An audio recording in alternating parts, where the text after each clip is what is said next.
नारायण नारायण नारायण नारायण।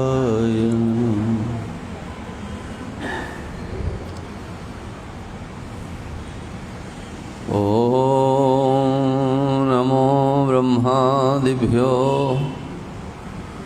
ब्रह्म विद्या संप्रदाय कर्तृभ्यो वंश ऋषिभ्यो महदिभ्यो नमो गुरुभ्यः। शंकरं शंकराचार्यं केशवो बादरायणं सूत्रभाष्यकृतौ वन्दे भगवन्तौ पुनः पुनः। प्रशान्तभावं शिवमद्वितीयं प्रदायकं मुक्तिमखण्डबोधं प्रणाशकं मोहमदादिदोषान्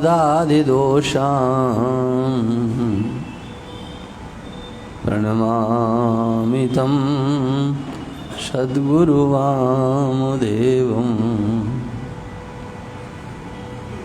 मंगलं दिशतु मे विनायको मंगलं दिशतु मे सरस्वती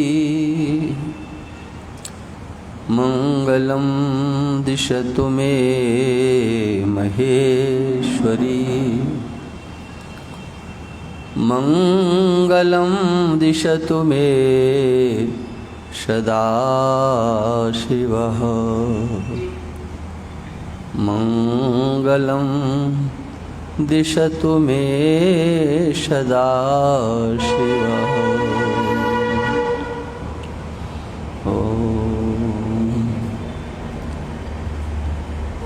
श्री राम जय जय राम।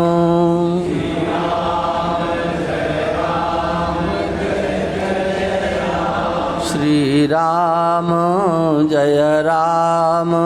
जय जय राम। श्री राम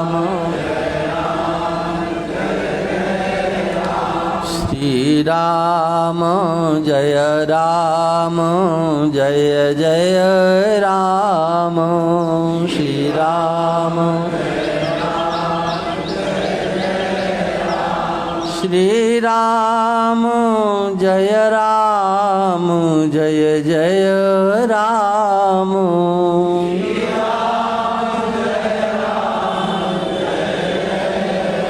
श्री राम जय जय राम।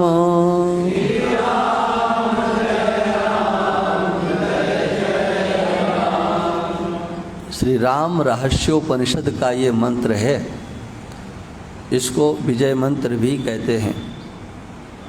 त्रयोदशाक्षर मंत्र ये हमारे हनुमान जी महाराज को अत्यधिक प्रिय है।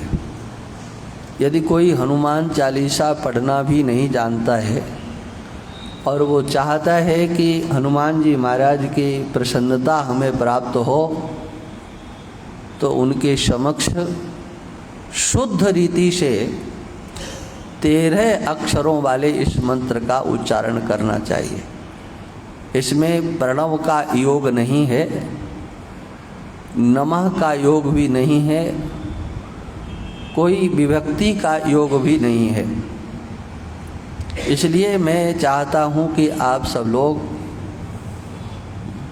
देखो, इस तरह से पैर फैला के मत बैठो। आप कुर्सी पे बैठे हो ना, इस कुर्सी पे बैठना तो ठीक है, लेकिन ऐसे पैर नहीं जिससे कि भद्दा जैसा लगे। त्रयोदशाक्षर मंत्र का शुद्ध उच्चारण होना चाहिए। 13 अक्षर का उच्चारण होना चाहिए।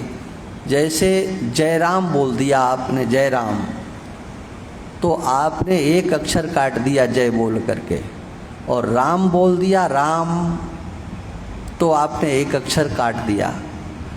ये बात मैं पहले भी कह चुका हूँ। अब ये चातुर्मास का समापन की ओर कार्यक्रम चल रहा है, इसलिए मैं पुनः इसको दोहरा रहा हूँ कि ये 13 अक्षर का मंत्र है। मैं बोलने का प्रयास कर रहा हूँ, चाहता हूँ कि आप सब लोग भी उसी प्रकार से बोलें। वैसे तो सीधा सीधा है, श्री राम जय राम जय जय राम, श्री राम जय राम जय जय राम। क्या हुआ भाई, कितने अक्षर बोले आपने? औपनिषद मंत्र है, राम रहस्योपनिषद का ये मंत्र है, 13 अक्षरों से युक्त ये मंत्र है। इसलिए 13 अक्षर स्पष्ट उच्चारित होना चाहिए। ध्वनि बने या ना बने, लय बने या ना बने, हाँ, लेकिन 13 अक्षर स्पष्ट होना चाहिए। ये हमने सीखा है कहीं से, वही आपको बता रहे, ये हमारे अंदर की उपज नहीं है। इसलिए इस मंत्र को बहुत सावधानी पूर्वक बोलना है। श्री राम जय जय राम, श्री राम श्री राम जय जय राम, श्री राम।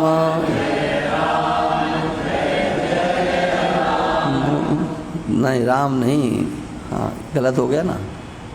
जय जय राम जय जय राम, श्री राम जय जय राम।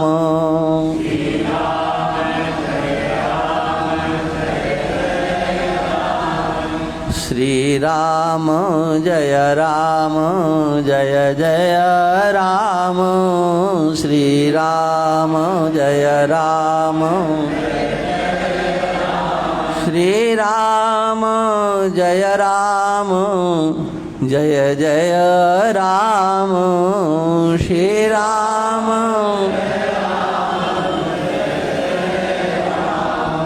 श्री राम जय जय राम, श्री राम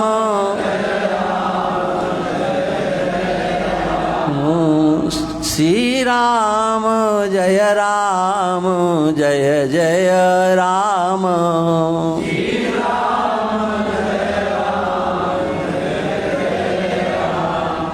श्री राम जय जय राम, श्री राम जय जय राम, जय जय राम,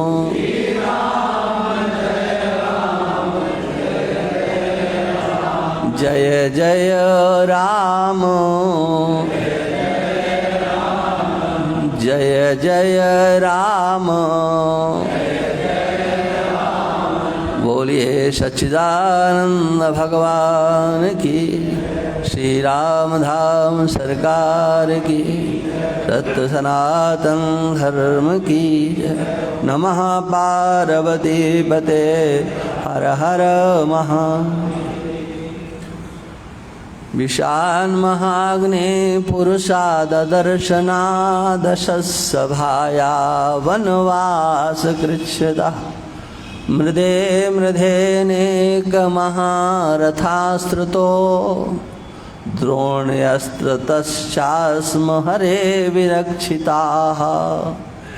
विपदाः सन्तु नः शश्वत् तत्र तत्र जगद्गुरो।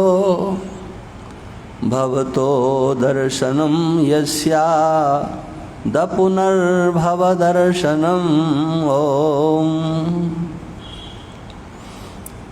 वंदनीय समस्त संत महापुरुष, समुपस्थित भक्तवृंद, श्रद्धा मेरी मातृशक्ति, माता कुंती के द्वारा जो दर्शन हम लोगों के जीवन में भगवान से संयुक्त करने का दिया गया है, वो एक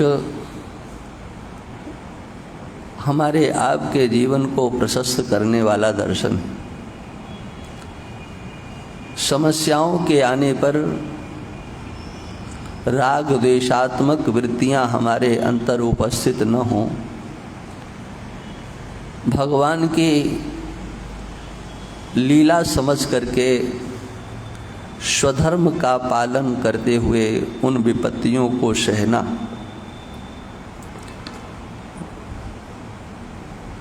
भगवान के लीला में उनका अनुग्रह का दर्शन करना,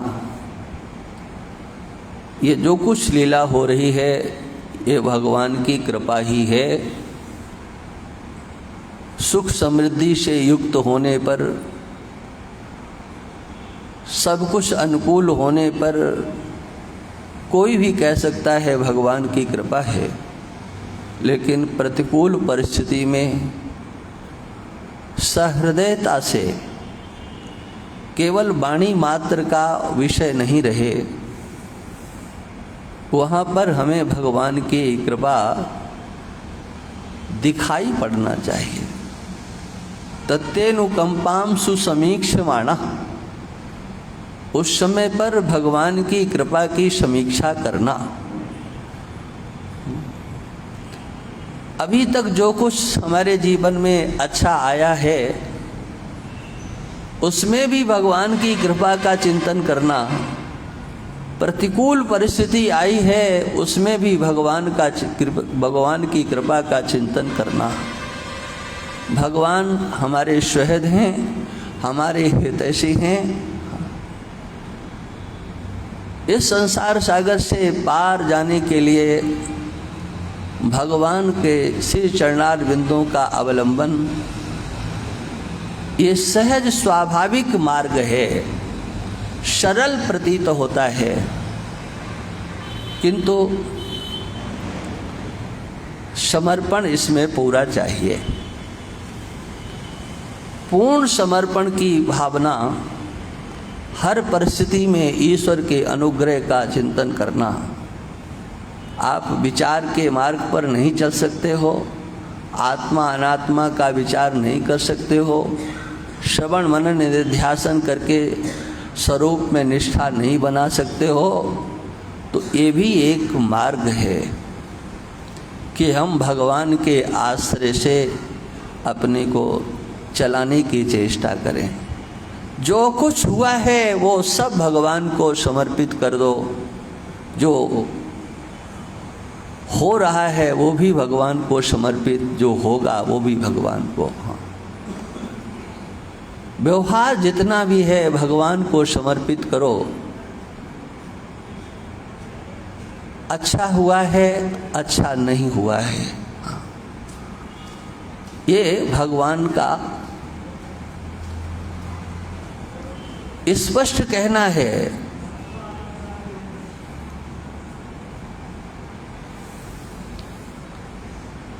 सर्व कर्माण्यपि सदा कुर्वाणो मद व्यपाश्रया, मेरा आश्रय लेकर के व्यवहार के सब कर्मों को करो। हम जो ये व्यवहार कर रहे हैं वो भगवान के आश्रय से कर रहे हैं। उचित है कि अनुचित है, उचित भी भगवान के आश्रय से और अनुचित भी भगवान के आश्रय से। हाँ, समग्र इतिहास को देखो आप। महाभारत में भगवान कृष्ण का श्री चरणार बिंदों का आश्रय लिया।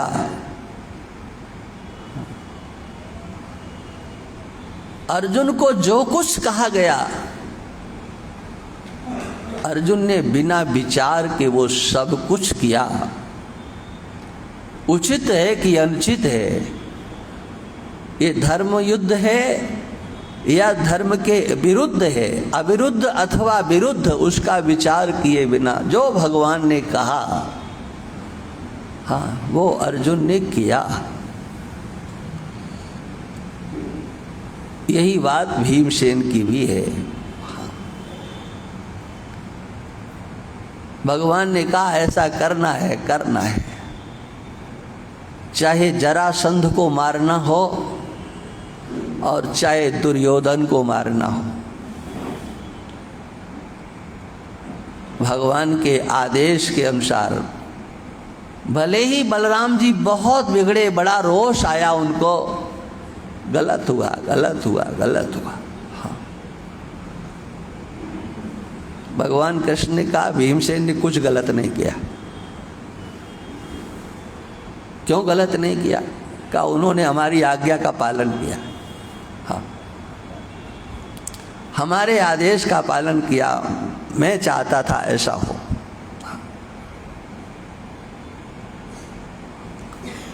इसीलिए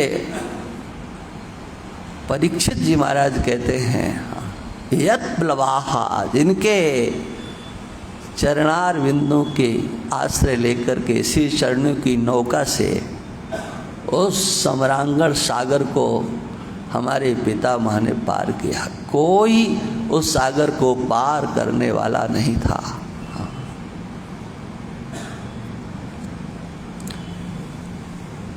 जैसे वो संसार, वो सम्रांगण सागर उन पांडवों ने पार किया, ये संसार सागर भी, हाँ, हम लोग पार कर सकते हैं।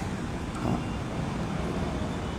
एक बार भगवान से सच्चे हृदय से प्रार्थना तो करो, कहो तो सही, हे भगवान, हे प्रभु, मेरी इस नैया को पार लगा देना। हाँ, ये मेरे जीवन नैया आपके हाथों में है। हाँ, कहो, भगवान मेरी नैया उस पार लगा देना, भगवान मेरी। कहोगे भी नहीं? अभी भी नहीं कहोगे? अरे ढंग से कहो भाई। हाँ, माने किसके सहारे से आप अपनी इस नैया को संसार सागर से पार ले जाना चाहते हो? हाँ, कहो एक बार, रामधाम में बैठ करके कहो, भगवान मेरी नैया उस पार लगा देना, भगवान मेरी नैया उस पार लगा देना। अब तक तो निभाया है, आगे भी निभा लेना। अब तक तो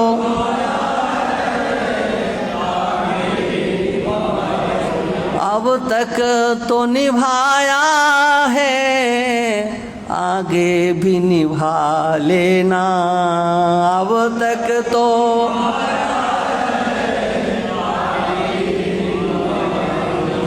भगवान मेरी नैया उस पार लगा देना, भगवान मेरी नैया।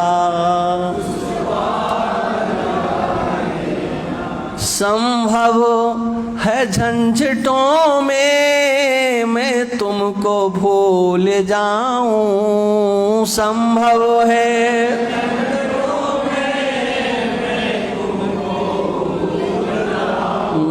संभव है झंझटों में मैं तुमको भूल जाऊं, संभव है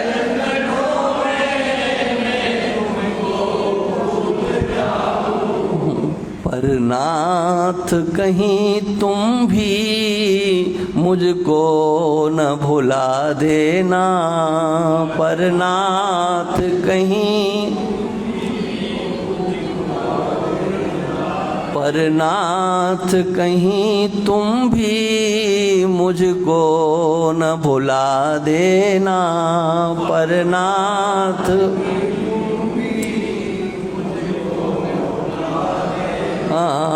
भगवान मेरी नैया उस पार लगा देना, भगवान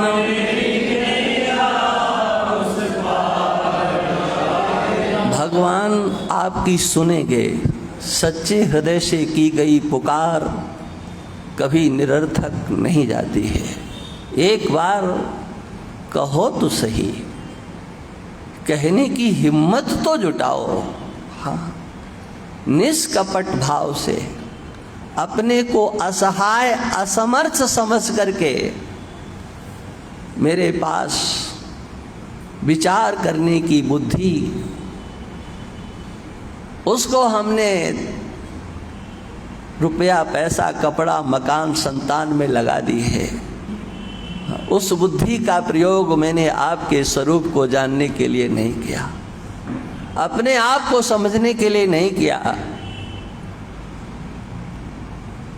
जो कुछ है आपके समक्ष है, आप इस मेरी जीवन नैया को पार करेंगे, निश्चित करेंगे। हम आपकी शरण हैं। भगवान अर्जुन से गीता में यही तो कहते हैं, अरे तुमसे कुछ नहीं हो सकता है तो आओ मेरी शरण में आ जाओ। माम एकम शरणम ब्रिजा, हाँ, मैं तुम्हें शोक से पार कर दूंगा। मां सुचाहा शोक मत करो। हाँ,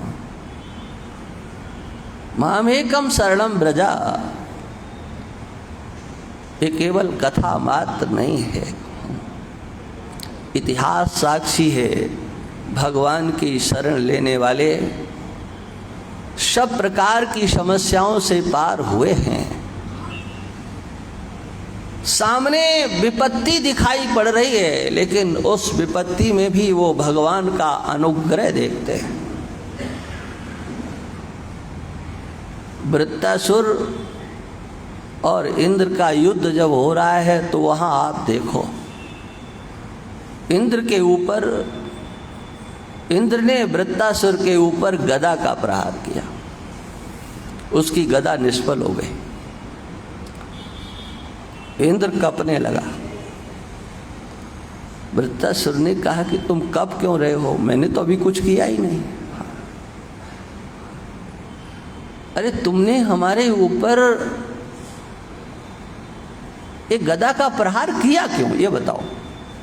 जब तुम्हारे पास वज्र था तो प्रहार तो उस वज्र का करते। वो वज्र किस दिन के लिए तुमने रख रखा ये तो बताओ। वज्र तुम्हारे पास है वृत्तासुर, वो वज्र क्या है तुम जानते हो? हाँ, हरेर दधीचे तपसा सचेतसा,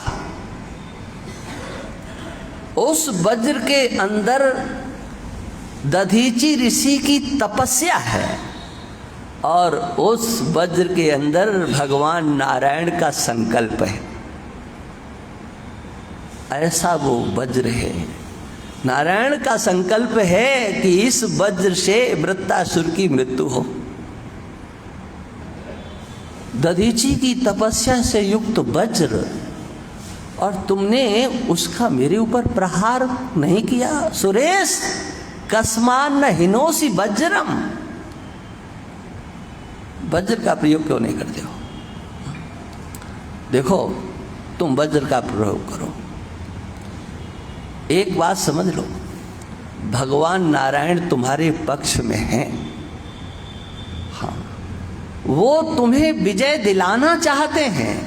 और जानते हो, जिधर भगवान होते हैं, हाँ, वहाँ पर विजय, श्री, गुण, ये सब अपने आप आ जाते हैं। आप गीता के अंतिम श्लोक को पढ़ते हो ना, यत्र योगेश्वरा कृष्णो यत्र पार्थर तनुधरा तत् शिव जयो व्युतिर ध्रुवा नीतिर मतिर ममा। संजय कहते हैं जहाँ कृष्ण भगवान है, जहाँ अर्जुन है, वहाँ पर विजय भी है, श्री भी है, सब कुछ वहाँ पर है। हाँ, इनके ऊपर तो व्यास की कृपा थी तब ये ज्ञान उनको हुआ, लेकिन सोचो वृत्तासुर को ये उपदेश किसने दिया? यत्र हरेश तत्र, जहाँ पर भगवान है वहाँ पर श्री है, श्री गुणास तथा, वहाँ पर गुण भी हैं, विजय भी है। यत्र हरेर श्री विजया गुणस तथा, जहाँ भगवान वहाँ विजय, वहाँ लक्ष्मी और वहाँ सभी गुण विद्यमान होते हैं।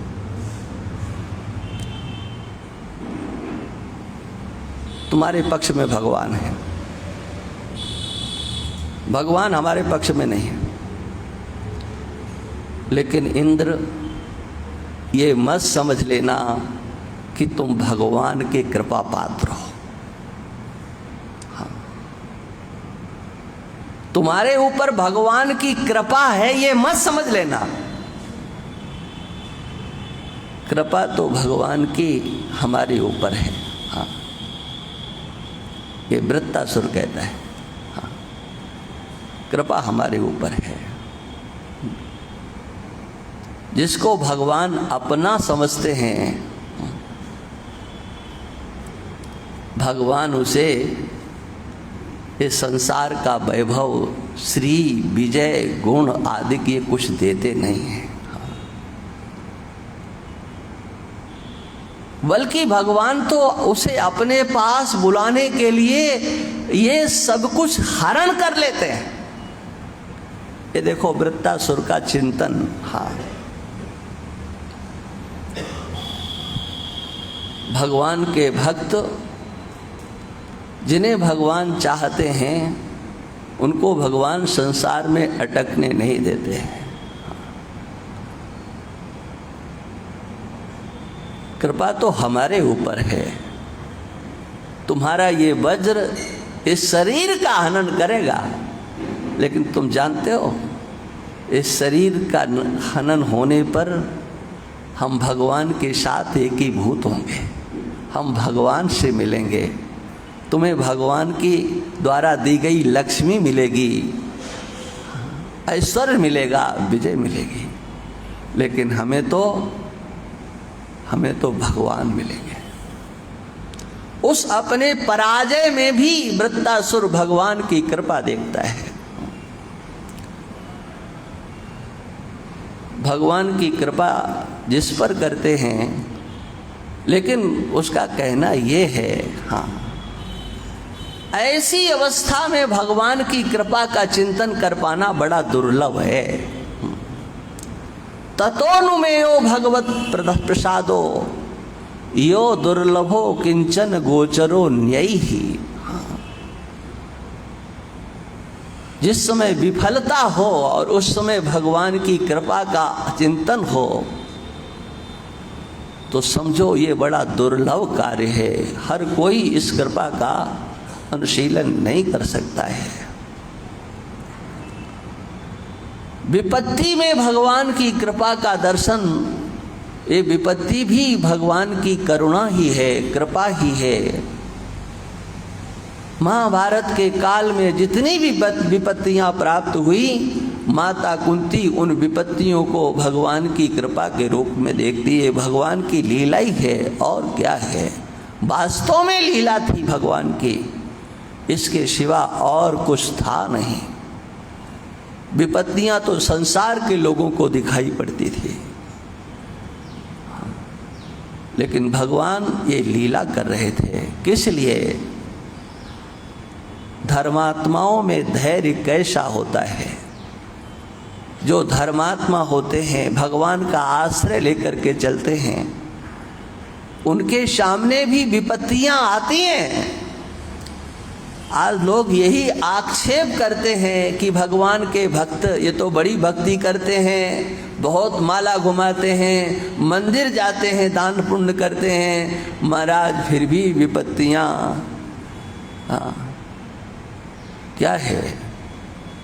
इतिहास को देखो तो पता चलेगा, धर्म के मार्ग पर चलने वाले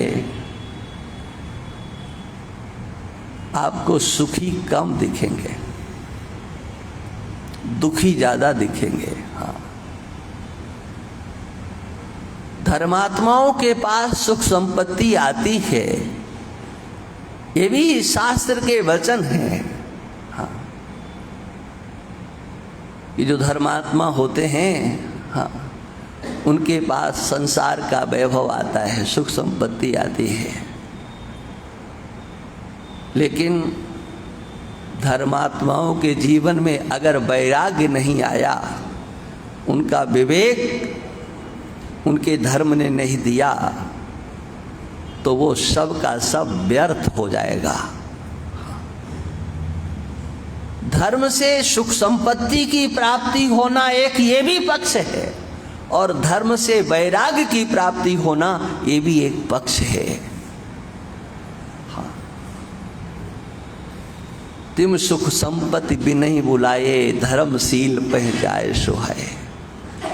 धर्मात्मा धर्म करता है, उसके बदले को चाहता नहीं है।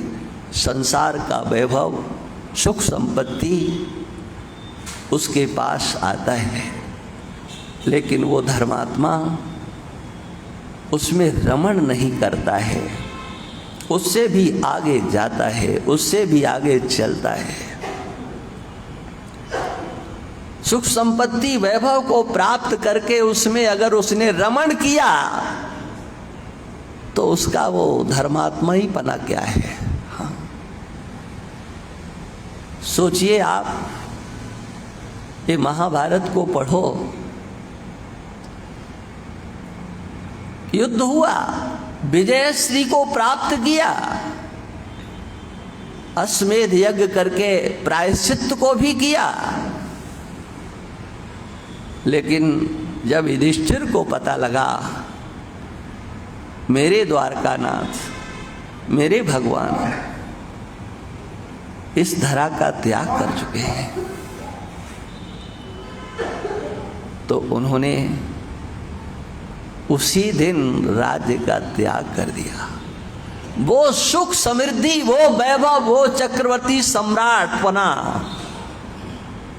उनको त्यागने में कोई सोच विचार नहीं करना पड़ा। ये तो भगवान की लीला का एक अंग थे हम, भगवान चाहते थे ऐसा हो, हमने किया। लेकिन अब भगवान नहीं तो मेरा भी अपना क्या है। और कल मैंने जैसा कहा था कि आप देखिए उन भाइयों का आपस का कितना एक दूसरे से तादाद में था, कितनी एकता थी। युधिष्ठिर ने निश्चय किया अब हम इस सिंहासन पर नहीं बैठेंगे। किसी भी भाई ने विरोध नहीं किया। हाँ हाँ, आपका विचार बहुत अच्छा है, छोड़ो छोड़ो इस राज्य को, छोड़ो इस हस्तिनापुर को, छोड़ो, चलो चलो चलो। क्या ऐसा भी कहीं प्रेम आपने देखा है? समरांगण में विजय प्राप्त करने के लिए महाराज युधिष्ठिर को चक्रवर्ती सम्राट बनाने के लिए चारों भाइयों ने अपने प्राणों के आहुति को लगाने में कसर नहीं छोड़ी। कुछ नहीं उन्हें चाहिए, ऐसा अपने बड़े भाई के प्रति समर्पण कहाँ आपको देखने को मिलेगा। कल मैं कह चुका हूं, रामायण में जो भ्रातृ प्रेम है वो अपनी जगह है, उसका भी मैं आदर करता हूँ, सम्मान करता हूँ। हाँ, है वो भी, लेकिन भाई भाई का प्रेम देखना है तो महाभारत में देखो। बड़े भाई का अनुगमन कैसे किया जाता है और उसके लिए क्या नहीं किया जा सकता है। उत्तराखंड की ओर चल पड़े, किसी ने लौट करके पीछे देखा नहीं। वो कहाँ हस्तिनापुर, कहाँ हस्तिनापुर का वैभव।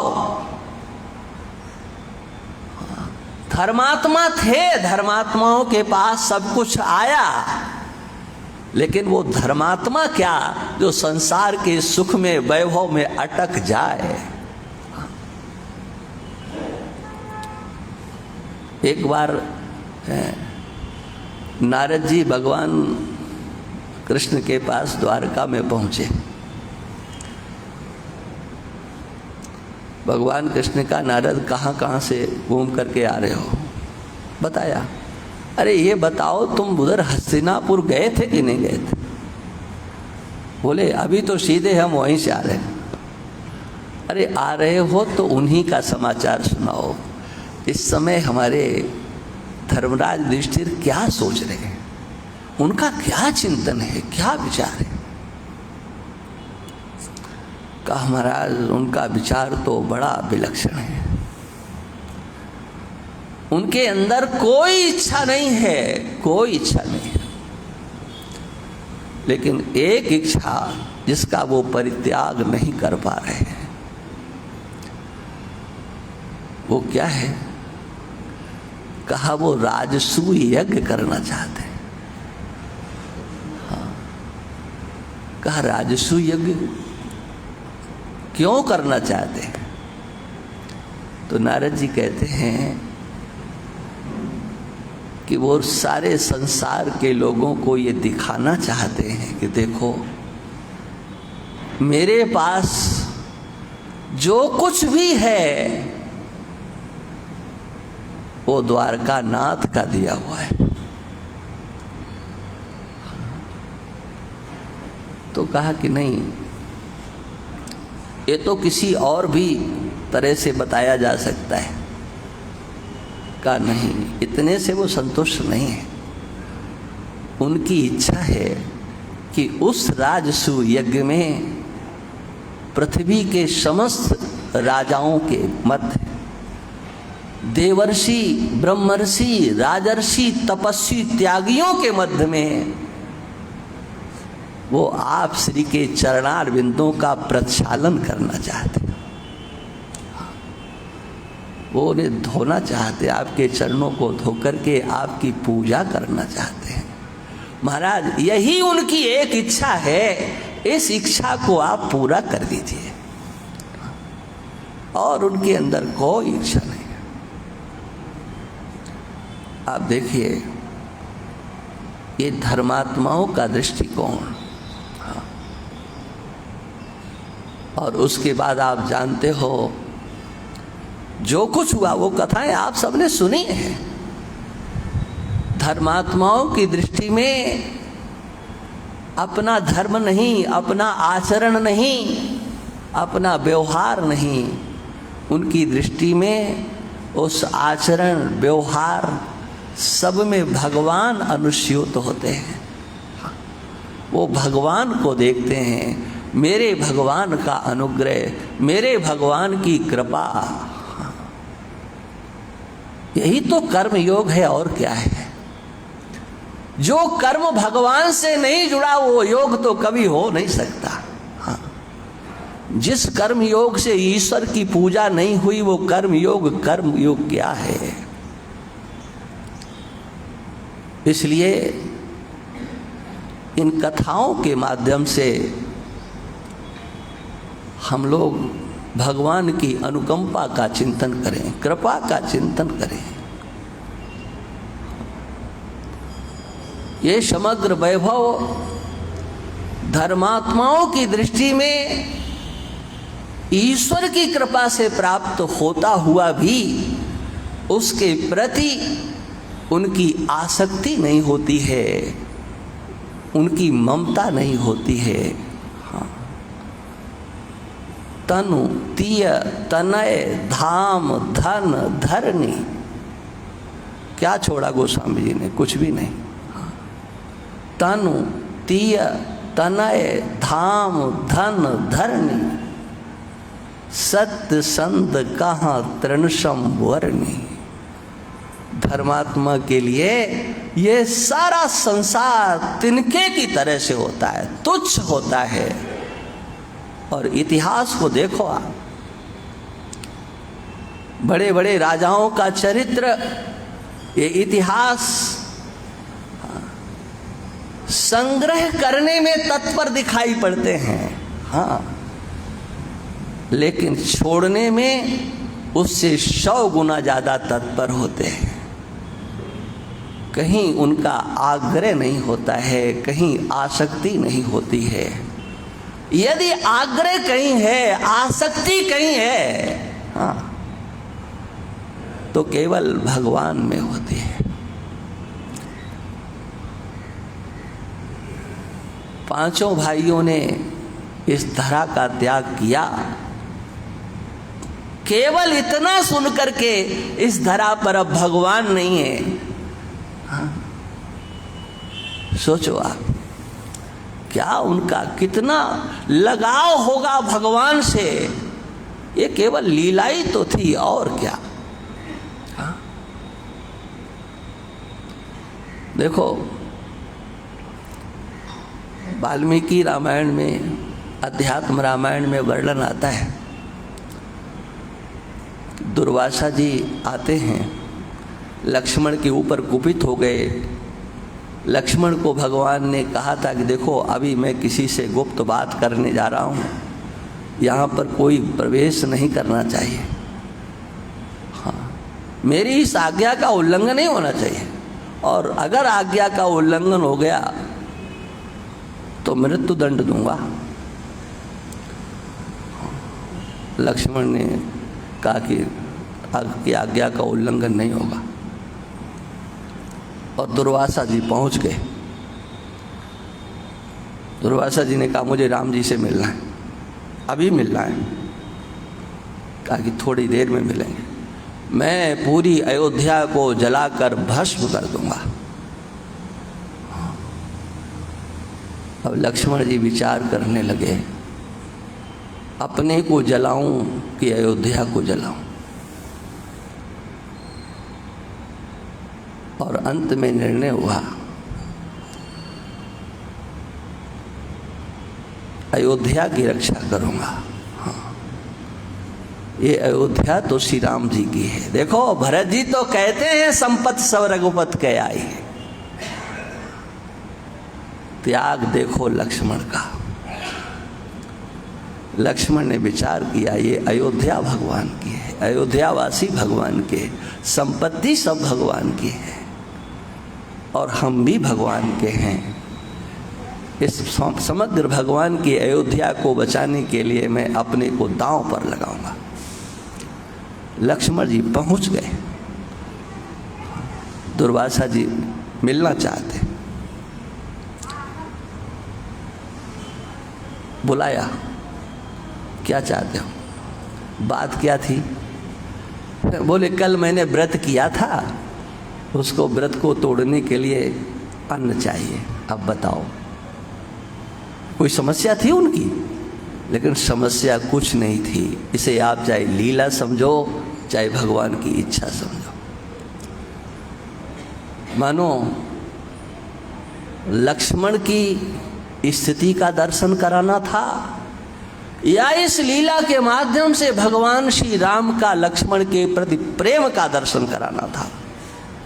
लक्ष्मण जी दुर्वासा जी को भगवान से मिला करके चले गए। सरयू जी में जाकर के अपने स्वरूप का स्मरण किया, शरीर को छोड़ दिया।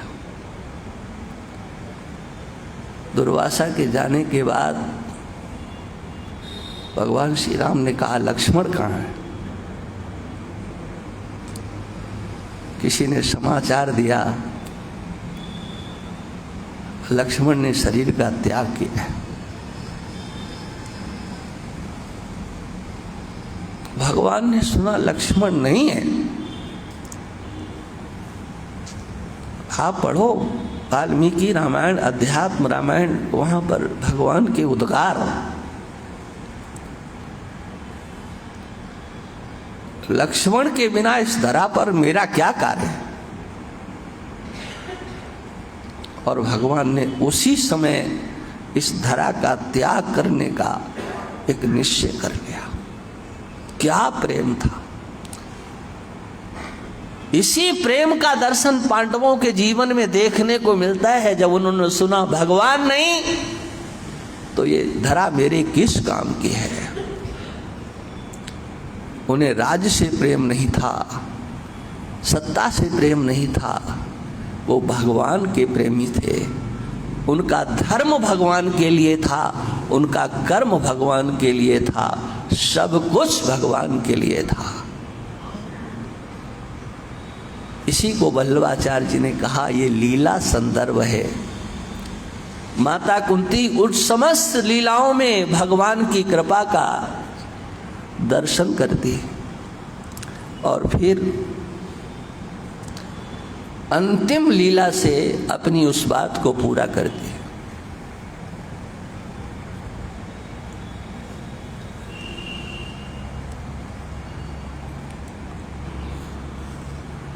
प्रभु आपने अनेक महारथियों से, अतिरथियों से, अनेक प्रकार से, अनेक विपत्तियों से हमारे पुत्रों को बचाया। और केवल पुत्रों को नहीं, अभी अभी ये कुरुवंश समाप्त हो रहा था, पांडुवंश समाप्त हो रहा था। यदि आप नहीं होते तो आज ये कुरुवंश की रक्षा कौन करता। द्रोणी के द्वारा, द्रोण के पुत्र अश्वत्थामा के द्वारा अभी जो ब्रह्मास्त्र का प्रयोग किया गया, इसकी रक्षा आपके सिवा कौन कर सकता था। अश्वत्थामा ने ब्रह्मास्त्र का प्रयोग किया। अर्जुन ने ब्रह्मास्त्र के, ये बात मैं अध्यात्म इस भागवत से हटकर के बता रहा हूं। अर्जुन ने ब्रह्मास्त्र का प्रयोग आते देख करके स्वयं ब्रह्मास्त्र का प्रयोग किया और फिर ब्रह्मास्त्र को शांत भी कर दिया। उसने देखा अब क्या करें, एक सींग को उठा लिया। अब मैं इससे कुरुवंश का नाश करूंगा। व्यास जी प्रकट हो गए। व्यास जी ने कहा अश्वत्थामा क्या कर रहे हो? देखो, अर्जुन ने कभी भी ब्रह्मास्त्र का प्रयोग नहीं किया है। अर्जुन के ऊपर ब्रह्मास्त्रों का प्रयोग हुआ है, लेकिन अर्जुन ने हमेशा ब्रह्मास्त्र का प्रयोग करके दूसरे ब्रह्मास्त्र को शांत किया है। क्योंकि अर्जुन इस बात को जानते कि अगर दो ब्रह्मास्त्र आकाश में नष्ट हो जाते हैं, क्या हुआ भाई जी, सो गए क्या?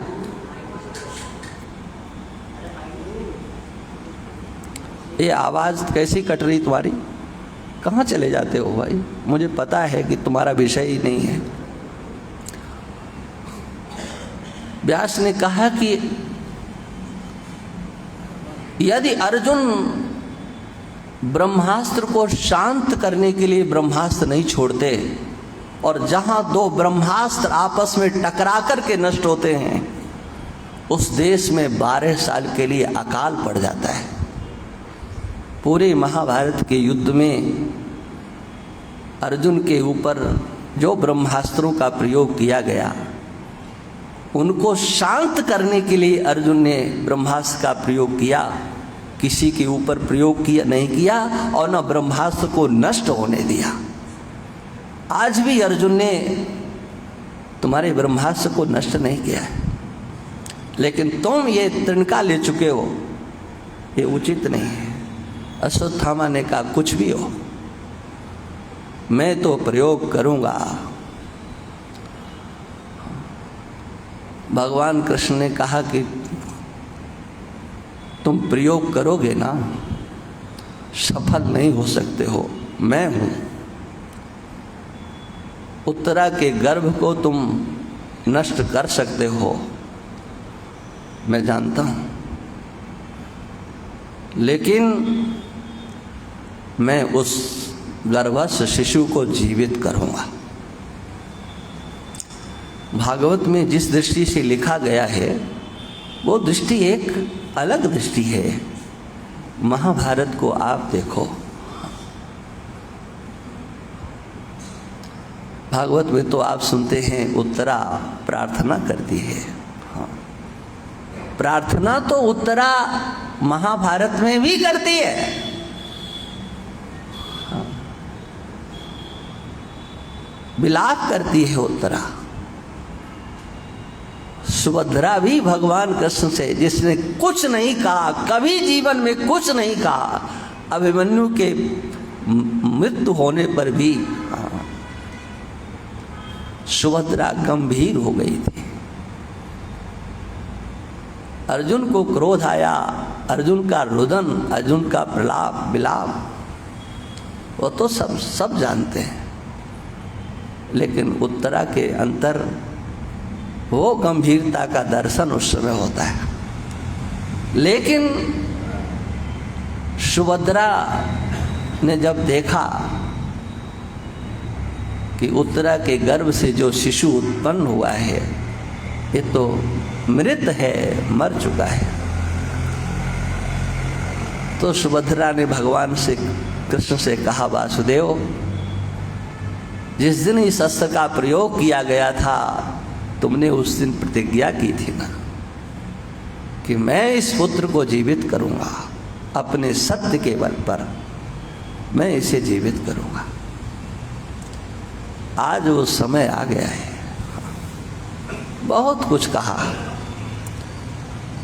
उत्तरा ने भी रोते कहा, महाराज, मैं तो अपने पतिदेव के साथ पतिलोक जाना चाहती थी,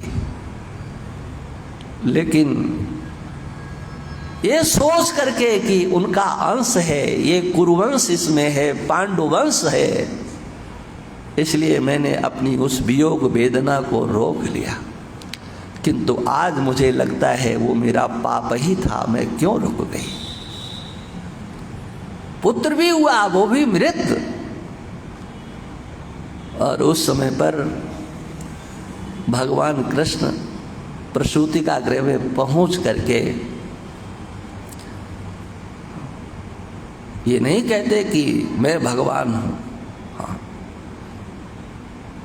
चाहते तो कृपा दृष्टि से उसको जीवन दान दे सकते थे, जैसे अनेक बार गोकुल की वृंदावन की लीलाओं में भगवान ने ये सब लीला की। लेकिन वहाँ तो यही कहते हैं। हाँ, एक बार मैंने ये बात कही थी, भगवान कहते हैं खेल कूद में भी बचपन से लेकर के अभी तक यदि मैंने सत्य ही बोला हो, कभी मिथ्या भाषण न किया हो, तो ये बालक सत्य के प्रभाव से जीवित हो जाए। हाँ। मेरी समत्व दृष्टि सर्वत्र रही हो तो इस समत्व दृष्टि से बालक जीवित हो जाए। मैंने ब्राह्मणों को सर्वश्रेष्ठ इस धरा का देवता माना है तो इस प्रभाव से ये बालक जीवित हो जाए। बात एक ही है, बातें दो नहीं है, कहने का तरीका अलग अलग है। जीवन दान भगवान ने ही दिया था परीक्षित को। हाँ। बल्कि महाभारत पढ़ोगे ना तो भगवान ने ही उसका नामकरण किया है। हाँ। परीक्षित नाम नहीं है, परीक्षित नाम है। परीक्षित, परीक्षित। हाँ। छा के ऊपर छोटी ई की मात्रा है और री के ऊपर भी छोटी ई की मात्रा है। परीक्षित नहीं है, परीक्षित है। क्यों? भगवान ने कहा कि ये परिपूर्ण रीति से कुरुवंश क्षीण हो चुका था।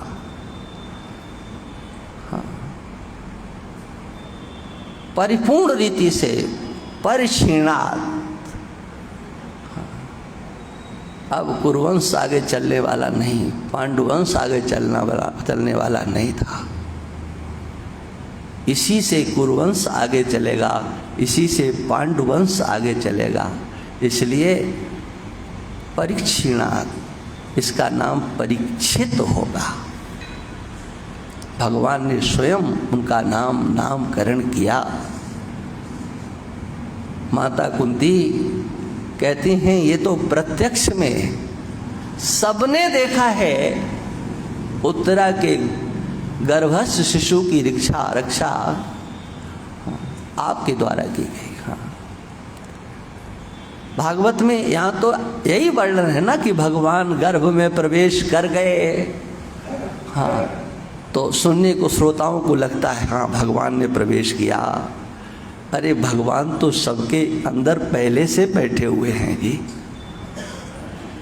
ऐसे कौन सा हृदय है, ऐसा कौन सा उदर है जहाँ पर भगवान नहीं बैठे हैं। जो उदरस्थ शिशु होता है, गर्भस्थ शिशु होता है, उसके हृदय में भी भगवान बैठे होते हैं कि जहाँ हृदय है वहाँ भगवान है। और अगर भगवान की सत्ता हम नहीं मानेंगे तो कैसे हम कहेंगे कि अभिमन्यु ने चक्रव्यूह की विद्या को सीखा था गर्भ में, प्रहलाद को आत्मज्ञान हुआ था गर्भ में, अष्टावक्र को आत्मज्ञान हुआ था गर्भ में। परमात्मा का विज्ञान, अनेक प्रकार की विद्याओं का ज्ञान जो हमारे इतिहास में आता है वो कैसे सिद्ध हो सकता है। इसलिए माता कुंती के द्वारा कहा जा रहा है, प्रत्यक्षतः आपके द्वारा आज पांडुवंश की रक्षा हुई है। द्रोण्यस् तस्चास्म हरे भी रक्षिता। आपने उत्तरा के गर्भ की रक्षा करके हम सबकी रक्षा कर दी। हमारी सबकी रक्षा हो गई। रक्षा तो एक की हुई है, उत्तरा के गर्भस्थ शिशु की, लेकिन माता कुंती कहती हैं कि आपने हमारी सबकी रक्षा कर दी है। ऐसे माता कुंती के इन भावों को लेकर के हम लोग अभी और चिंतन करेंगे। अब आज अपनी वाणी को हम यहीं पर विराम देते हैं। एक 5 मिनट विराजिएगा, कुछ विशेष सूचनाओं के साथ आपका समय और लेंगे। बोल रामधाम सरकार की, संत समाज की, धर्म प्रेमी माताओं बहनों, बड़े हम सौभाग्यशाली हैं जो हमारे कल्याण के लिए स्वामी जी के मुखारविंद से यह चातुर्मास का पावन पर्व समापन की ओर जा रहा है। एक विशेष बात इस बात की है कि स्वामी जी ने अपने 18 सितंबर के साथ ही 19 सितंबर को यह चातुर्मास के समापन की व्यवस्था रहेगी। इसमें आप और भी लाभ ले सकेंगे। यह कुंती स्तुति के प्रवचन जो यहाँ लगभग 2 महीने तक चले हैं, उनकी यहाँ फेसबुक पे लाइव चला और काफी भारतवर्ष के जितने भी महानुभाव उन्होंने देखा। इसकी अपन ने पेन ड्राइव बनवाई है जो केकड़ी के दुर्गेश जी राठी है, उनके माध्यम से ये इतना लाइव चला। उसमें पेन ड्राइव के अंदर 2 महीने की एक कथा और उसके साथ ही जो शुद्ध उच्चारण हमने गीता का किया है स्वामी जी के मुखारविंद से ही वह हमको प्राप्त होगी। उसके लिए जो नॉमिनल शुल्क है वो शुल्क रहेगा। आप जो भी महानुभाव उस पेन ड्राइव को लेना चाहते हैं, आप अभी यहाँ पर नंदकिशोर जी शर्मा को अपना नाम लिखा दें ताकि 19 तारीख को वह यहाँ पधारेंगे, तब हमें यहाँ सत्संग के दौरान सहशुल्क ले सकेंगे। 20 तारीख से उन्हें गीता का शुद्ध उच्चारण स्वामी जी के मुखारविंद से ही ऑडियो के माध्यम से यहाँ चलेगा। प्रतिदिन 8:30 बजे का समय रखा है। बहुत से लोगों के नाम आए हैं और भी आप यहाँ ओम प्रकाश जी अग्रवाल, नंदलाल जी शर्मा, इनको आप ओम जी लड्डा को नाम लिखा देवें ताकि ये एक व्यवस्थित व्यवस्था चल सकेगी। सभी के पास में गीता पुस्तक है और भी जो पुस्तक चाहिए वो आप सशुल्क ले सकेंगे। स्वामी जी के आग्रह रहता था कि भाई कहीं पर भी हमारे इस चातुर्मास के सहयोग के लिए या आश्रम के सहयोग के लिए कुछ भी चर्चा नहीं करनी है। फिर भी हम स्वामी जी से क्षमा मांगते हुए कि वृंदावन में जो आश्रम चल रहा है श्री वामदेव ज्योतिर्मठ श्री धाम, उसमें 40 विद्यार्थी शिक्षा ग्रहण करते हैं, संत महात्मा रहते हैं, गाय की सेवा होती है। तो एक व्यवस्था ये बनी है कि हमने जितना चातुर्मास में सत्संग सुना है 19 तारीख को हम यहाँ व्यासपीठ पर जो भी हमारी श्रद्धा है उस श्रद्धा से यथाशक्ति पुष्प फल जरूर अर्जित करें। ये 19 तारीख को कार्यक्रम रहेगा। साथ ही यहाँ पर अनेक भक्त विराज रहे हैं, उनके माध्यम से यहाँ स्वामी जी की सेवा चल रही है और उन सेवाओं में विशेष आज हमारे बीच से 2 व्यक्ति प्रस्थान कर रहे हैं, 2 भक्तजन प्रस्थान कर रहे हैं। उन्होंने यहाँ पर प्रातःकाल 3 बजे से उठ करके स्नान ध्यान के पश्चात स्वामी जी के सब कमरों में सेवा से लेकर यहाँ की सफाई व्यवस्थाओं में जो संत निवास है उसमें सफाई व्यवस्थाओं से लेकर प्रातःकाल सत्संग में रहना, उससे पहले यहाँ पर मंगलाचरण करना और भोजन की व्यवस्थाओं में भी काफी सहयोग रहा उनका। ऐसे व्यक्तियों को आज हम यहाँ विदा ले रहे हैं। इस मौके पर श्री रामधाम रामायण मंदिर ट्रस्ट की ओर से उनको बहुत बहुत साधुवाद। उनका मैं नाम पुकारूंगा और हम उनका कर्तव्य ध्वनि से अभिनंदन करेंगे और उनको यहाँ से विदा करेंगे। श्रीमान वीरेंद्र सिंह जी चौहान जो सेवानिवृत्त है वह कृपया पधारे और श्री सत्यनारायण जी सोमाई से निवेदन कृपया उन्हें आप दुपट्टा पहनाकर अभिनंदन करें।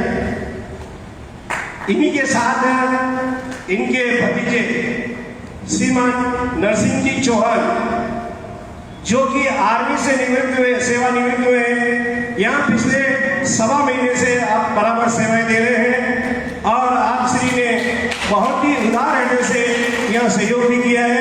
मैं श्री शांतिलाल जी पोरवाल से निवेदन करूंगा कि कृपया आप उन्हें दुपट्टा पहनाकर अभिनंदन करें।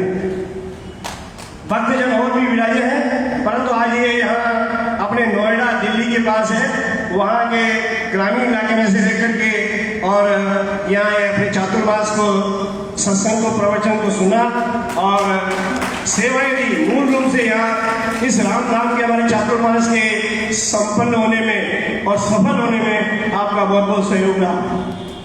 साथ ही साप्ताहिक रामायण पाठ इस बार 19 तारीख को लक्ष्मण मंदिर में होगा। आप सभी 3 बजे पहुंच करके आनंद लेंगे। हमारे कल्याण मार्ग के लिए जो ये कैसेट है, वीडियो पेन ड्राइव, वो जरूर आप अपना नाम लिखा करके ले सकेंगे। बोल रामधाम सरकार की। अब आप लोग एक सूचना, कोई शिव मंदिर में पायल लगी है वो यहाँ से जिसकी ओर ले जाए। नारायण नारायण। अब गीता पाठ के लिए आप लोग तैयार हो जाएं। 15वां अध्याय प्रारंभ होगा। अपनी बात आधा घंटे की है ना। घड़ी देख लेना, 30 मिनट से ऊपर हम नहीं जाएंगे और 30 मिनट से कम छोड़ेंगे नहीं, ठीक है। प्रपन्न पारिजाताय स्तोत्र वेत्रैक पाणये ज्ञान मुद्राय कृष्णाय गीतामृत दुहे नमः। अथ पंचदशोऽध्यायः। श्री भगवानुवाच ऊर्ध्वमूलमधः शाख मस्वत्थं प्राहुरव्ययम् छन्दांसि यस्य पर्णानि यस्तं वेद स वेदवित् अधश्चोर्ध्वं प्रसितास्तस्य शाखा गुणप्रवृद्धा विषयप्रवालाः अधश्च मूलानि अनुसन्ततानि कर्मानुबन्धीनि मनुष्यलोके नरोपमस्येह तथोपलभ्यते नान्तो न चादिर्न च सम्प्रतिष्ठा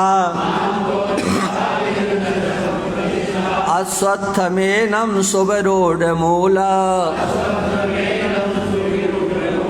मशङ्गशस्त्रेण दृढेन छित्त्वा ततः पदं तत्परिमार्गितव्यम् यस्मिन् गता न निवर्तन्ति भूयः तमेव चाद्यं पुरुषं प्रपद्ये यतः प्रवृत्तिः प्रसिता पुराणी निर्मानमोहाजितसङ्गदोषा अध्यात्मनित्या विनिवृत्तिकामाः द्वन्द्वैर्विमुक्ताः सुखदुःखसङ्गैर् गच्छन्त्यमूढाः पदमव्ययं तत् न तद्भासयते सूर्यो न शशाङ्को न पावकः यदगत्वा न निवर्तन्ते तद्धाम परमं मम ममैवांसो जीवलोके जीवभूता सनातनः मनः षष्ठानीन्द्रियाणि प्रकृतिस्थानि कर्षति शरीरं यदवाप्नोति यच्चाप्युत्क्रामतीश्वरः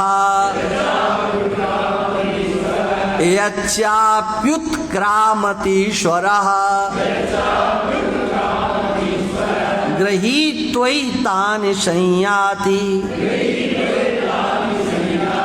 वायुर्गन्धानि वाशयात् श्रोत्रं चक्षुः स्पर्शनं च रसनं घ्राणमेव च अधिष्ठाय मनस्यायं विषयानुपसेवते उत्क्रामन्तं स्थितं वापि भुञ्जानं वा गुणान्वितं विमूढानानुपश्यन्ते पश्यन्ति ज्ञानचक्षुषा यतन्तो योगिनश्चैनं पश्यन्त्यात्मन्यवस्थितम् पश्यन्त्यात्मन्यवस्थितम् यतन्तोऽप्यकृतात्मानो नैनं पश्यन्त्यचेतसः यदादित्यगतं तेजो जगद्भासयतेऽखिलम् यच्चन्द्रमसि यच्चाग्नौ तत्तेजो विद्धि मामकम् गामाविश्य च भूतानि धारयाम्यहमोजसा पुष्णामि चौषधीः सर्वाः सोमो भूत्वा रसात्मकः अहं वैश्वानरो भूत्वा प्राणिनां देहमाश्रितः प्राणापानसमायुक्तः पचाम्यन्नं चतुर्विधं सर्वस्य चाहं हृदि सन्निविष्टो मत्तः स्मृतिर्ज्ञानमपोहनं च वेदैश्च सर्वैरहमेव वेद्यो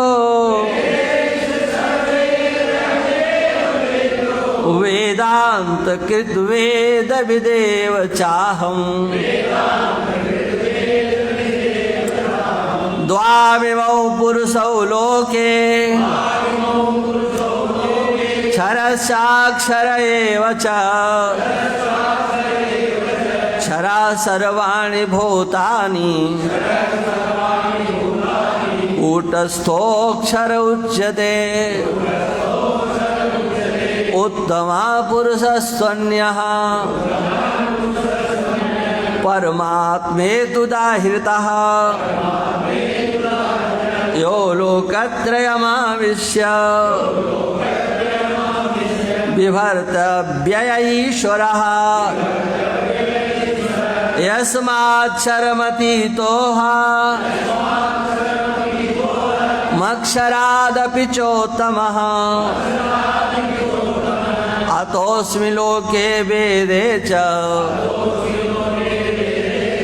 प्रथितः पुरुषोत्तमः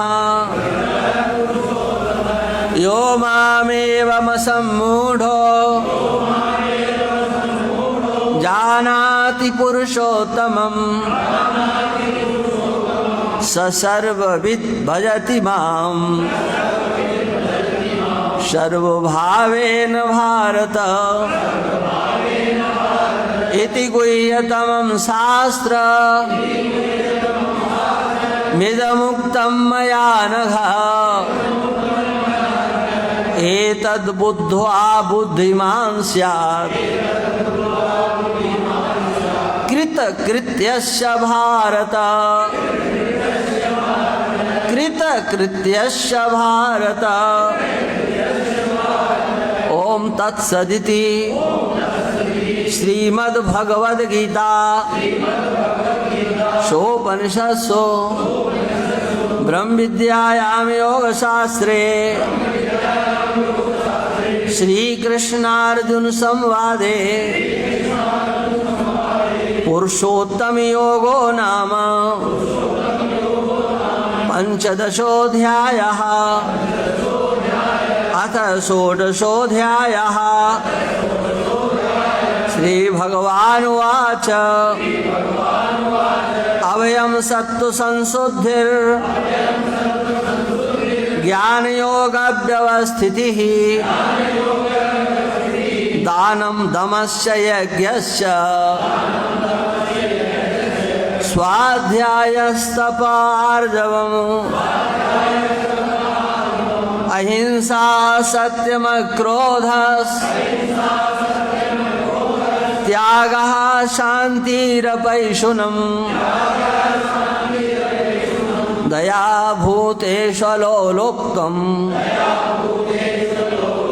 मार्दवं धीरचापलम् तेजा क्षमा धृति शौच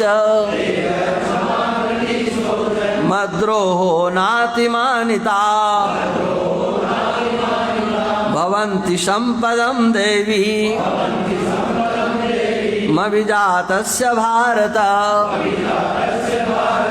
दम्भो दर्पोऽभिमानस्य क्रोधापारुष्यमेव च अज्ञानं चाभिजातस्य पार्थ सम्पदमासुरीम् दैवी सम्पद्विमोक्षाय निबन्धायासुरीमता मां शुचः सम्पदं देवी मविजातोऽसि पाण्डव द्वौ तु सर्गौ लोकेऽस्मिन् दैवासुर एव च दैवो विस्तरसा प्रोक्त दैवो विस्तरसा प्रोक्त आसुरं पार्थ मे शृणु प्रवृत्तिं च निवृत्तिं च जनाना विदुरासुराः न शौचं नापि चाचारो न सत्यं तेषु विद्यते असत्यमप्रतिष्ठं ते जगदाहुरनीश्वरम् अपरस्परसम्भूतम् किमन्यत् कामहैतुकम् एतां दृष्टिमवष्टभ्य नष्टात्मानोऽल्पबुद्धयः प्रभवत्युग्रकर्माणः प्रभवत्युग्रकर्माणः क्षयाय जगतो हिताः काममाश्रित्य दुष्पूरम् दम्भमानमदान्विताः मोहाद् गृहीत्वा सद्ग्राहान् प्रवर्तन्ते शुचिव्रताः चिन्तामपरिमेयां च प्रलयान्तामुपाश्रिताः कामोपभोगपरमा एतावदिति निश्चिताः आशापाशशतैर्बद्धाः कामक्रोधपरायणाः ईहन्ते कामभोगार्थ मन्यायेनार्थसञ्चयान् इदमद्य मया लब्धा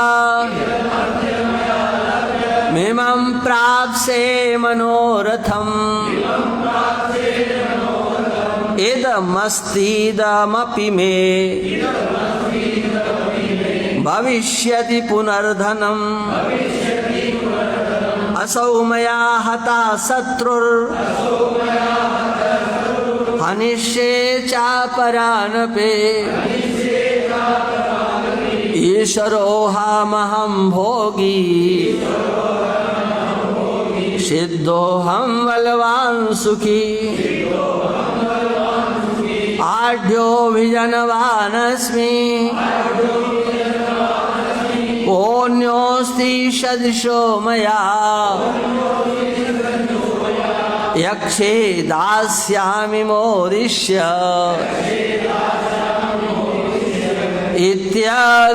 इत्यज्ञानविमोहिताः अनेकचित्तविभ्रान्ता मोहजालसमावृताः प्रसक्ताः कामभोगेषु पतन्ति नरकेषु च आत्मसम्भाविताः स्तब्धा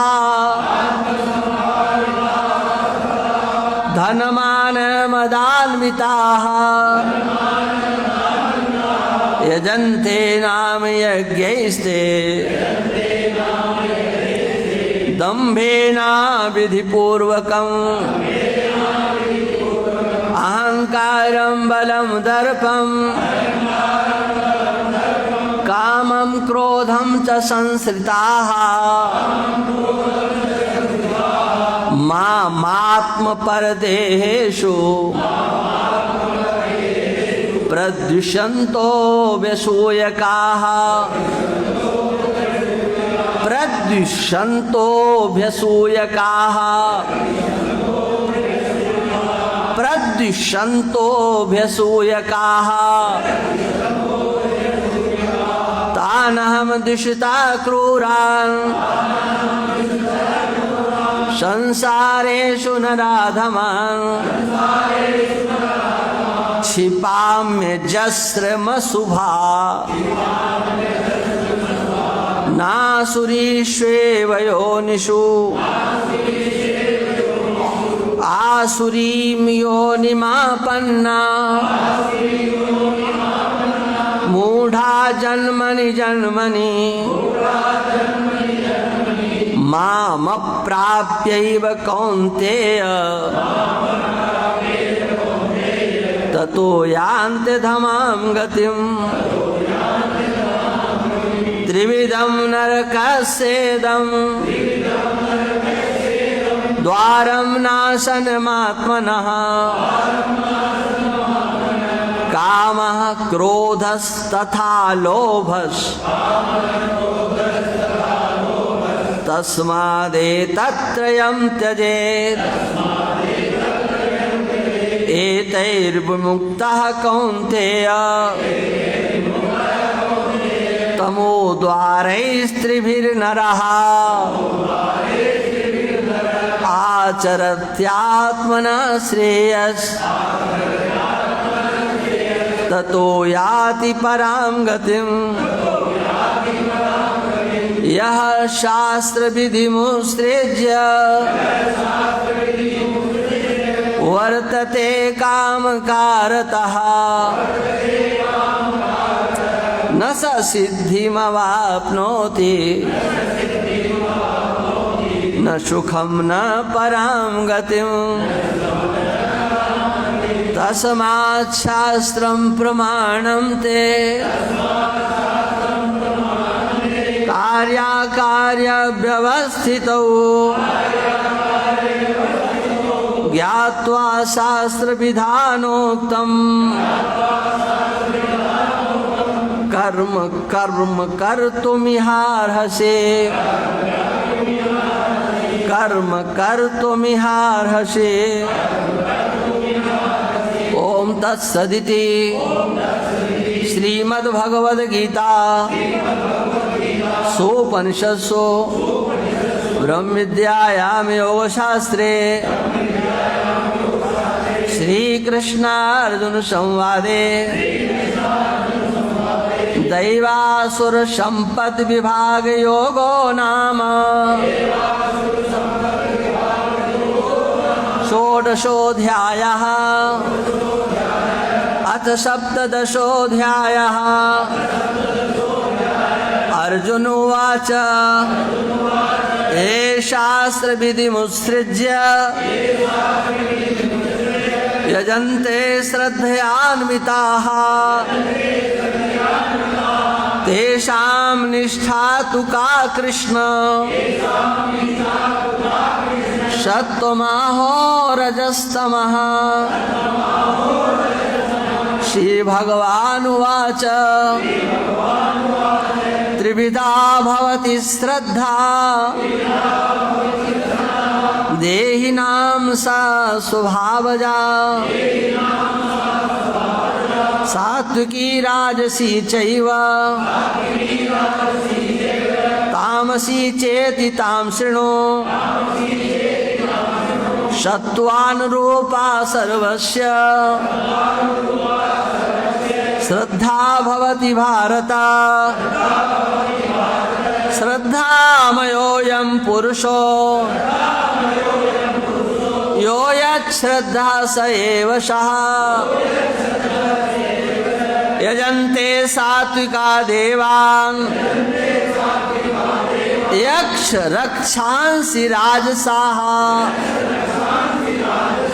प्रेतान् भूतगणाश्चान्ये यजन्ते तामसा जनाः अशास्त्रविहितं घोरं तप्यन्ते ये तपो जनाः दम्भाहंकार संयुक्ताः कामरागबलान्विताः कर्षयन्ता शरीरस्थं भूतग्राममचेतसः मां चैवान्तः शरीरस्थं तान् विद्यासुरनिश्चयान्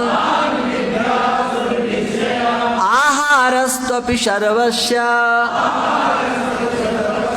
त्रिविधो भवति प्रियः यज्ञस्तपस्तथा दानं तेषां भेदमिमं शृणु आयुषत्वबलारोग्य सुखप्रीतिविवर्धनाः रस्याः स्निग्धाः स्थिरा हृदया आहाराः सात्विकप्रियाः कट्वम्ला लवणात्युष्णा कट्वम्ला लवणात्युष्णा तीक्ष्ण रूक्ष विदाहिनः आहारा राजसस्येष्टा दुःख शोकामय प्रदाः यातयामं गतरसं पूतिपर्युषितं च यत् उच्छिष्टमपि चामेध्यं भोजनं तामसप्रियं अफलाकाङ्क्षिभिर्यज्ञो विधिदृष्टो युज्यते यष्टव्यमेवेति मनः समाधाय स सात्विकः अभिसन्धाय तु फलं दम्भार्थमपि चैव यत् युज्यते भरतश्रेष्ठ तं यज्ञं विद्धि राजसं विधिहीनमसृष्टान्नं मन्त्रहीनमदक्षिणं श्रद्धाविरहितं यज्ञं तामसं परिचक्षते देवद्विज गुरु प्राज्ञ पूजनं शौचमार्जवं ब्रह्मचर्यमहिंसा च शारीरं तप उच्यते अनुद्वेगकरं वाक्यं सत्यं प्रियहितं च यत् स्वाध्यायाभ्यसनं चैव वाङ्मयं तप उच्यते मनः प्रसादा सौम्यत्वं मौनमात्मा विनिग्रहः भावसंशुद्धिरित्येतत् तपो मानसमुच्यते श्रद्धया परया तप्तं तपस्तत्त्रिविधं नरैः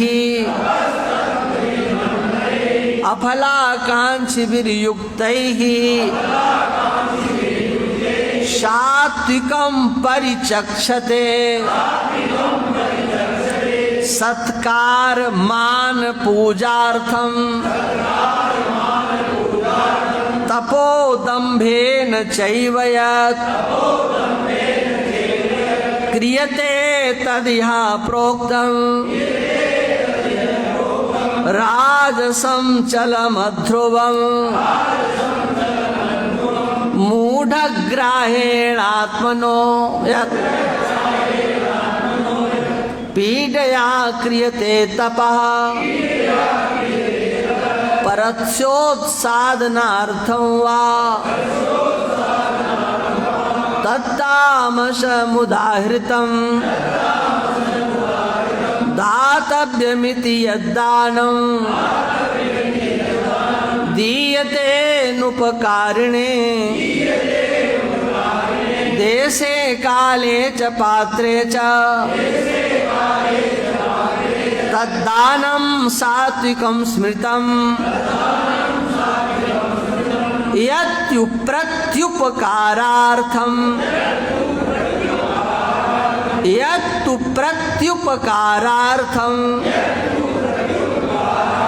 फलमुद्देश्य वा पुनः दीयते च परिक्लिष्टं तद्दानं राजसं स्मृतम् अदेशकाले यद्दानं पात्रेभ्यश्च दीयते असत्कृतमवज्ञातं तत्तामसमुदाहृतम् ओम तत्सदिति निर्देशो ब्रह्मणस्त्रिविधा स्मृतः ब्राह्मणास्तेन वेदाश्च यज्ञाश्च विहिताः पुरा तस्मादोमित्युदाहृत्य यज्ञदान तपः क्रियाः प्रवर्तन्ते विधानोक्ताः सततं ब्रह्मवादिनां तदित्य न विसन्धाय फलं यज्ञ तपः क्रियाः दान क्रियाश्च विविधाः क्रियन्ते मोक्षकांक्षिभिः सद्भावे साधुभावे च सदित्ते तत्प्रयुज्यते प्रशस्ते कर्मणि तथा सच्छब्दः पार्थ युज्यते यज्ञे तपसि दाने च स्थितिः सदिति चोच्यते कर्म चैव तदर्थीयम् सदित्येवाभिधीयते अश्रद्धया हुतं दत्तं तपस्तप्तं कृतं च यत् तपस्तप्तं कृतं च यत् असदित्युच्यते पार्थ न च तत्प्रेत्य नो इह न च तत्प्रेत्य नो इह ओम तत्सदिति श्रीमद्भगवद्गीता उपनिषत्सु ब्रह्म विद्यायां योगशास्त्रे श्री कृष्णार्जुन संवादे श्रद्धात्रय विभाग योगो नाम सप्तदशोऽध्यायः कृष्णाय वासुदेवाय देवकी नंदनाय च नंद गोप कुमाराय गोविंदाय नमो नमः गोविंदाय नमो नमः गोविंदाय नमो नमः